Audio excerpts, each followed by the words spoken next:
আসসালামু আলাইকুম রহমতুল্লাহি বারাকাতু। আশা করি সবাই ভালো আছেন।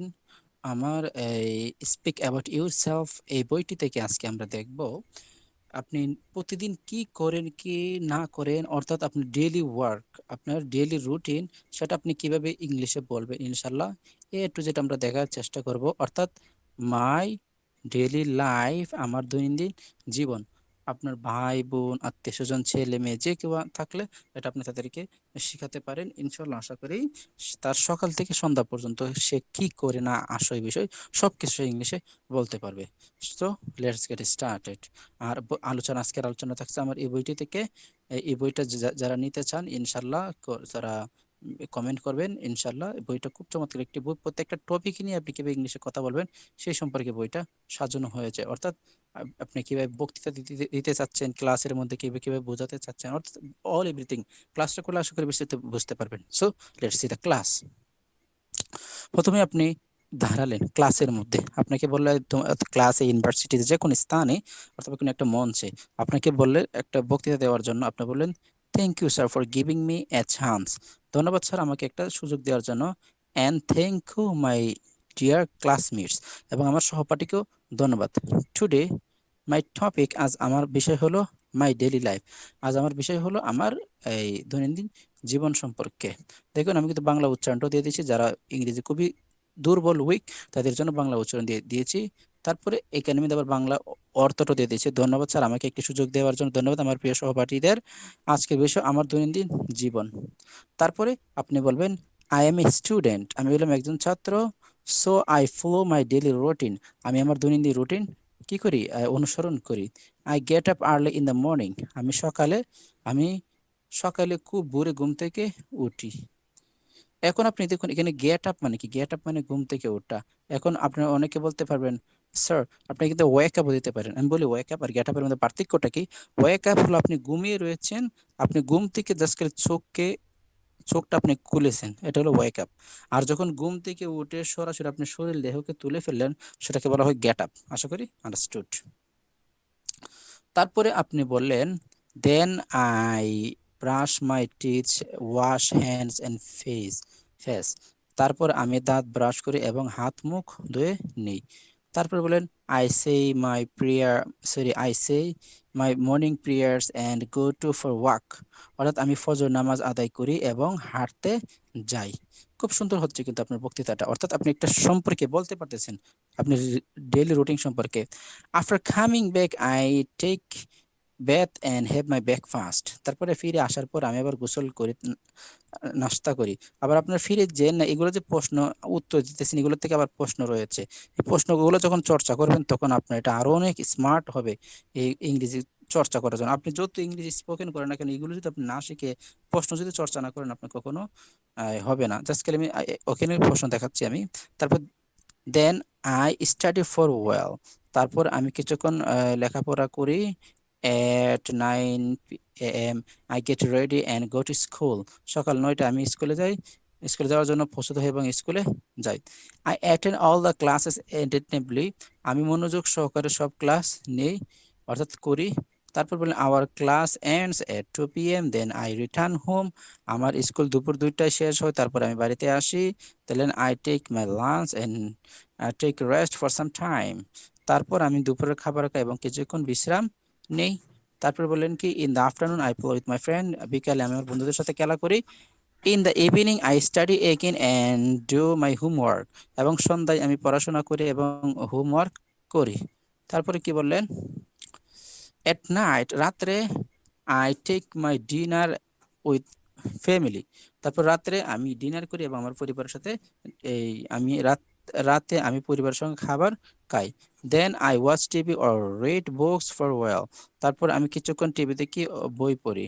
Finally I go to bed at 10 PM, তারপর আমি 10টার সময় ঘুমাতে যাই। তারপরে কি বলেন that's about my daily life, thank you everyone. এটাই ছিল আমার দৈনন্দিন জীবন সম্পর্কে, সবাইকে অনেক ধন্যবাদ। এখন আসুন মূল যে টপিকটা আপনাকে বেশি বেশি বেশি বেশি করে চর্চা করতে হবে, এটাই হলো মূল ইনফ্যাক্টটা। এটা আপনি যত বেশি চর্চা করতে পারবেন, আপনার স্পোকেন ইংলিশ তত বেশি উন্নত হবে। মানে সবচেয়ে বেশি উন্নত হবে এটার মাধ্যমে। সো আমরা দেখিনি কিভাবে আপনি এটা মূলত বেশি বেশি করে চর্চা করবেন। মনে করেন আমি প্রশ্ন করতেছি, আপনি উত্তর দিচ্ছেন, আপনি পূর্বেরটা যে শিখে ফেলছেন, এটাতে আপনি কিভাবে এখন উত্তর দিবে দেখেন। আসলে বইটাতে প্রত্যেকটা ইংরেজি শেখার জন্য আমি তার জন্য আমি বইটার নাম দিয়েছি, আপনার কি নাম দিয়েছি, এই স্পিক অ্যাবাউট ইউর সেলফ, তোমার নিজের সম্পর্কে কথা বলো, নিজের কথা বলুন ইংরেজিতে।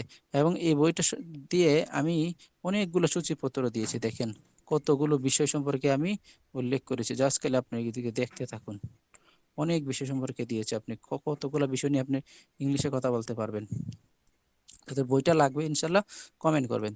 তারপর আমরা আসি, আমরা প্রশ্ন চর্চার মধ্যে আসি। আপনি কিভাবে, মনে করেন আপনার একজন বন্ধু এবং একজন আরেকজন সহপাঠী আছে, অথবা ক্লাসমেট, অথবা যে কোনো হতে পারে, বাবা মা ভাই বোন আত্মীয় স্বজন, যে কোনো সাথে প্রশ্নগুলো চর্চা করতে পারবেন। বইটা হাতে নিলেন, বললেন তুমি আমাকে প্রশ্ন করো, আমি উত্তর দিই। দেখুন আমি বাংলা অর্থ সহকারে দিয়েছি, what time do you get up, তুমি কখন ঘুম থেকে উঠো। তা আপনি যখন ঘুম থেকে উঠো সেটা বলবেন, I get up at 5:30 in the morning, অথবা I get up 6 in the morning, 6 p.m. এটা বলতে পারবেন। তারপর বললো, what do you do after getting up, ওঠার পর তুমি কি করো, বলেন I brush my teeth and say my prayers. দেখেন আমরা পূর্বে যে উত্তরগুলো শিখেছিলাম এগুলো এখানে কিন্তু প্রশ্নের উত্তর হিসেবে ব্যবহৃত হচ্ছে। I brush my teeth and say my prayers, অর্থাৎ আপনি এগুলো যে আদায় মুখস্থ করে ফেলেন, হুবহু যদি মুখস্থ করে ফেলেন, সেই প্রশ্ন তো আপনার আর জীবনে কখনো শিখা লাগতেছে না। আপনাকে যে কোনো একজন মানুষ আপনাকে প্রশ্ন করলো, what do you do after getting up, আপনি সকালবেলা ঘুম থেকে ওঠার পর কি করেন, আপনি বললেন I brush my teeth and say my prayers, উত্তর হয়ে গেল। তারপর বলল, do you go to school everyday, তুমি কি প্রতিদিন স্কুলে যাও। এটা স্বাভাবিক, যে কোনো মানুষ আপনাকে প্রশ্ন করতে পারে। Yes I go to school everyday, হ্যাঁ প্রতিদিন সকালে যাই। বললো, when do you come back from school, তুমি কখন স্কুল থেকে আসো। I come back at 2 p.m, আমি সকাল 2টা, সরি আমি 2টার সময় স্কুল থেকে আসে। When do you come back from school, তুমি কখন স্কুল থেকে আসো। I come back at 2 p.m। তারপর প্রশ্ন করলো, what do you do in the afternoon, তুমি বিকালে কি করো। I play with my friends, আমি আমার বন্ধুদের সাথে খেলা করি। তারপরে প্রশ্ন হলো, হোয়েন ডু স্টাডি, তুমি কখন পড়াশোনা করো। আপনি উত্তর দিলেন, I studying, I study in the morning every, sorry I study in the morning and evening, আমি সন্ধ্যা এবং বিকালে পড়াশোনা, সকালে এবং সন্ধ্যায় পড়াশোনা করি। তারপর আপনাকে প্রশ্ন, ডু ইউ ওয়াচ টিভি, তুমি কি টিভি দেখো। বললেন yes I sometimes watch TV at night, আমি মাঝে মধ্যে রাতে টিভি দেখি। When do you go to bed, আপনি এই প্রশ্নটা মুখস্থ করে ফেললেন। বললো, when do you go to bed, আপনি কখন ঘুমাতে যান। অথবা আপনার বন্ধুকে বলতে পারেন, when do you go to bed, তুমি কখন ঘুমাতে যাও। When do you go to school, তুমি কখন স্কুলে যাও। When do you go two dinner, তুমি কখন খেতে যাও। When do go to breakfast, তুমি কখন সকাল নাস্তা করতে যাও। When do go to lunch, তুমি কখন দুপুরের খাবার খেতে যাও। অর্থাৎ আপনি এইভাবে কিন্তু সেন্টেন্সটা তৈরি করতে পারেন। তারপর কি উত্তর দিলেন, I go to bed 10 p.m, I go to bed 10 p.m, I go two, আপনি এখানে বেডটা, এখানে এই বেডের পরিবর্তে এখানে যেটা লাগাবেন সেটা দিয়ে আপনি উত্তর দিতে পারবেন। তারপর এখানে ফ্যামিলি সম্পর্কে আছে, আমরা এইভাবে অনেক অনেক অনেক, স্কুল সম্পর্কে আছে, আপনি কিভাবে স্কুল নিয়ে কথা বলবেন, এইভাবে আমরা অনেক চমৎকারভাবে আমরা তুলে ধরেছি। আশা করি বইটা খুব ভালো একটা ভূমিকা পালন করছে। আর আজকে যে ক্লাসটা বুঝিয়েছি আপনাদেরকে, এটা ভালোভাবে শিখিয়ে ফেলুন ইনশাল্লাহ। আশা করি আপনাদের প্রতিদিন দৈনন্দিন জীবন সম্পর্কে সকাল থেকে সন্ধ্যা পর্যন্ত এজ এ স্টুডেন্ট অথবা এজ এ গার্ডিয়ান হিসাবে আপনার সন্তানকে, যে কোনো মানুষকে শেখাতে পারেন। সকাল থেকে সন্ধ্যা পর্যন্ত কি করেন, কি হচ্ছেন কি না হচ্ছেন, টোটাল এ টু জেড বলতে পারবে ইংলিশে। যদি ভালো লাগে থাকে অবশ্যই আপনি আমাদেরকে সাপোর্ট করবেন। আর নতুন হয়ে থাকলে অবশ্যই আমাদেরকে কমেন্ট করে উৎসাহিত করবেন, কারণ আপনাদের কমেন্ট উৎসাহিত পেয়ে আমরা আরো নতুন ভিডিও তৈরি করতে আরো অনুপ্রাণিত হই। ভালো থাকবেন, সুস্থ থাকবেন। আসসালামু আলাইকুম রহমতুল্লাহি ওয়া বারাকাতুহু।